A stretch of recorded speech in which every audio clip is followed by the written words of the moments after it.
SSC 26 পরীক্ষার্থী কি টেনশনে আছো? খুব টেনশনে আছো? ইংরেজি সাবজেক্ট নিয়ে কি টেনশনে আছো? দেখো, ইংরেজি সাবজেক্টের জন্য আমরা তোমাদের জন্য রেডি করেছি স্পেশাল সাজেশন শিট, যেখানে গ্রামার পার্টের শর্টকাট পাচ্ছ এবং রিটেন পার্টের অল টপিকের উপর শর্টকাট সাজেশন পাচ্ছ, এবং রিটেন পার্টটা অল কভার করে দিচ্ছি আমরা শর্টকাট টেকনিক দিয়ে, যে যে টেকনিক দিয়ে তোমার কমন আসলেও তুমি লিখতে পারবে, আবার কমন না আসলেও তুমি লিখতে পারবে।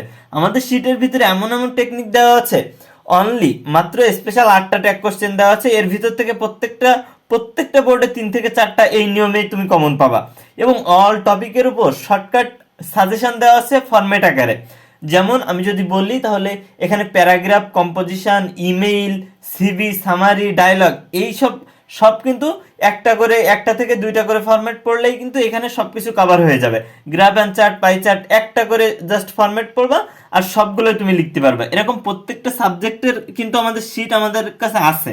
তোমাদের জন্য সায়েন্স, আর্টস এবং দাখিল শিক্ষার্থী যারা আছো আর কমার্স শিক্ষার্থী যারা আছো, তোমাদের জন্য আমাদের all PDF suggestion sheet ready করা। তো শেষ মুহূর্তে এসে যারা তোমরা একটু গোছালো প্রস্তুতি নিয়ে পরীক্ষার হলে বসতে চাও, তারা আমাদের এই শিট সংগ্রহ করতে পারো।